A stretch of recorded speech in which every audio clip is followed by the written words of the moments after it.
Hello. First of all, I want to state that I'm about to be saying some things that are considered probably offensive in some way.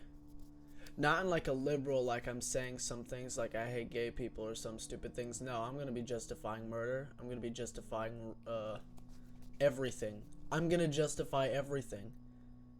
Because I'm going to show you how to be free. Cause listen. Okay, wait a minute.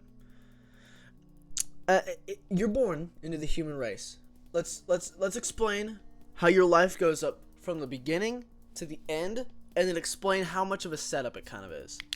So you're born, and you go through school. You learn the hidden curriculum. It's socialization. You go through socialization. You become you grow up, and you work for your life. Now let me tell you how humanity has turned you into a slave already. You're socialized, believing in the idea of right and wrong. But that's not true. Nothing is wrong or right. Isolated, there's nothing wrong about being wrong or right. You don't need to be a good person. You don't need to help people. You don't need to be nice to people. You don't need to do anything. You don't need to live. There's no reason to live. If you're religious, you're already too far in there. Because religion is made by man to keep man in society. Because society is enslavement. The point of socialization is to manufacture people. It's manufacturing people. We are making a product, and that is a worker. Because you are born from the moment you're born to work. And the problem about this is that it eliminates free will. No human on Earth is free. No human on Earth is free, lest they're alone. If you're around people, you're not free, because people can make facial expressions, can make tones like no or no, like differences like that. That's tones. They can do things to signify their feelings, which, mind you, that's sad, right? But I'm just moving, and I feel something. That doesn't have to matter to you. Just because I'm feeling sad doesn't mean you have to feel sad. And then we've normalized the expectations of this. The expectation of upholding that. But you don't have to. Why should you care? What physically affects you that makes you want to? It's not because, well, I think we should just be good to people because they're alive. No, there's nothing special about the fact that a human is conscious and feels. It's just an object like everybody else. There is nothing physically you can prove. There is no hidden statement that you make when you make something as conscious as you die. There's nothing crazy about that because it doesn't physically affect you. Because we've justified that, we can justify killing anybody. Let's explain why I have a disdain for this already now. Because, yeah, okay, I'm in a society, and I can't kill people, but society helps me live. Society gives me food, and gives me everything, but you're born to live in that. You're physically manufactured to be dependent on society to live, because that's what a human is. We're worker ants. If humanity really had free will, why wouldn't we evolve in order to be completely independent? Because we're worker ants. Because we live in a society with a top and a bottom, and all the way up, somebody's got to be doing something. Because if they're not working, then society doesn't like that. That's why being aproductive has been demonized. That's why they're like, you're just a lazy piece of shit. That's why people care about that. Because if they didn't care about that, then their society would fall apart. Now, you might be like, oh, okay, we're all helping each other live. Why are you living, though? We tell people they have to live because we want this to function. Because we want it to work. But it functions without purpose. There's no reason to live. We tell you you'll go to hell when you die because we want you to live. We tell you to fear how the other people will feel when you die and feel guilt for that because we want you to live. It's not for you. It's for everyone else. It's parasitic. Your life is born in a parasitic way.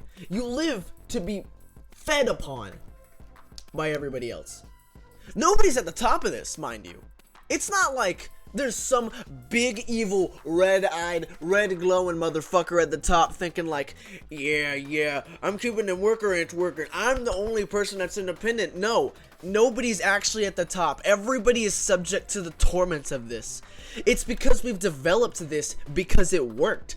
Societies at the start, there were two types of societies, I'm assuming. Societies that believed in moral right and wrong, and societies that felt no reason to believe that. And they fell apart because they killed themselves because they had no reason to live. But we told each other in this world that we had to live, and it proliferated. We gave birth, we had kids, we told them they had to live, they did the same to their kids, over and over again, until it was a system, until it was a machine that couldn't stop living. But we live without purpose. There's not going to be a point in humanity where it's post-scarcity and we live for the enjoyment of ourselves. That's never going to happen. It's implausible. It's possible, but it's implausible. And once you do that, you realize, hey, like, what now? I'm going to go to France. Yeah, you see things and then you realize, yeah, there's really no point in living. There's none. There is no reason to live. You don't need to live to please your parents. You don't need to live for anything. You can die and that's fine. And it's that simple. So why don't you die? Because you've been coerced into living your whole life. And then once you're alive, they send you through the school system to give you the tools. And then they send you to work. And let's consider the idea that we can break free. I've already said that man is built dependent. We're dependent on each other, but let's just say we live and we leave. Now, first of all, society's laws stretch across the entire globe. You can't go anywhere where you're really free. You can't go anywhere where you can kill somebody and get away with it. Because what we have also is a physical form of repercussion. We send murderers, we give them 1,000 life sentences and don't kill them because we want to torture them so everybody else doesn't want to. We do all of that. And that's just the way it is. And think about this. Freedom isn't real. There's no such thing as freedom. There's just consequences for doing your actions. That's a real thing that exists. There's no such thing as freedom. So I'm using the term because it communicates an idea quicker. We've set ourselves up in a situation in which we have consequences for our actions everywhere we go, which is not freedom. But freedom isn't real, as we know. Because think about this. Why do you look? Okay, wait a minute. This is Arizona green tea. I like Arizona green tea. But why isn't the fluid in this lighter fluid? Like, why isn't that lighter fluid? It might not do a good job at it, but it could be lighter fluid. Anything could be anything. It's just we've decided to name things certain things. Because the only thing that really is physical is the object itself. Now, if we take this into more consideration, then we realize that everything that we've come up with isn't real. The idea of being good and bad, the idea of getting money, the idea of getting anything. Because you don't even own things. They're just there around and you use them. And you don't even really use them. You just interact with them in a way where it does something consistently. Because you made it with the intended purpose of that. Now, what we have done is we've decided that we've made man with an intended purpose, which is working. You're made to slave your whole life. And it doesn't have to be slave work. Think about that. You could like working. In fact, I've come up with the concept of Sisyphus breeding, which is the idea that we're just going to evolve to like working. Now, across all this, we have stated that we're not born independent, we're not born free, we're born capable. Oh yeah, I forgot. Humans are suggestible innately. Like, we've built ourselves to receive emotion, so we work together. But it's because we make ourselves feel pain to make us want to do that and make us feel discomfort. So let's look at this realistically now. We like working. We like doing all that. But what do we still do? We suffer. We're never going to stop suffering. We can like living but suffer. So what's the best way to get rid of all suffering? To kill everybody. It's to kill everybody. We're not gonna reach a point where we don't suffer, because we're always gonna be, we always need to be around people, but being around people will hurt you, because you will be coerced into reciprocating emotions and acting under ideologies, like the idea of peace with one another. And if we don't do that, we go crazy and we get mad. You're alone and you're bored as fuck, because you're in a situation where it's plain as hell that there's no reason to live. Because when you're around people, you're not thinking about, you're thinking about like doing other things that like are physically with them. We are in a situation where life is, wait a minute. We're in a situation where we tell each other to live, but living in of itself makes us suffer. Because we're machines built to sense discomfort and fix that. To quote Adam Lanza, suffering is a deprivation. You have a deprivation. Like, let's say this. I haven't eaten forever. I have nutrients. My body sends a deprivation to me. I have to quench that by eating so I get nutrients. I stepped on a nail. I have a deprivation in the structure of my foot. It is breaking. I need to pull that nail out and go to a hospital to reattain physical structure. That's what we're sent to do. So we're born to find things to be like, find things to suffer for and fix it. So we are born to suffer. And so physically, even if you find life like worth it, even if you find life enjoyable, it's not worth it. Because you're going to suffer. You're going to feel pain. In of itself, humans, their interaction is clunky as hell. Because mutation leads to neurodivergency, like me, where you can talk to people and you feel guilt, but you don't really feel wrong and right. Like, you don't understand it. Or you just, like, you don't understand the tones people tell you. And that leads to, conflict. Because society also needs homogeny. We can't live in a diverse society, at least in thought. Because then we think different things, we come to each other, and we're like, what the fuck is wrong with you? I fucking hate you. And we beat the shit out of each other for moral reasons. Same thing. Keep in mind, the same way that we hate killing people is the same way that society's hated gay people. Society's decided to kill people for. Like, it's the same hate and burning passion that leads to us doing these things to each other and being rude. And now let's look at this from an alien's perspective. There are these races that have these ideas of what's right and wrong. You don't know what the fuck that is, but they're fucking beating the shit out of each other for it senselessly.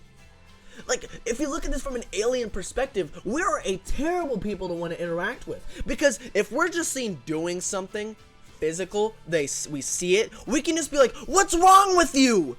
And then we're gonna think they're terrible people.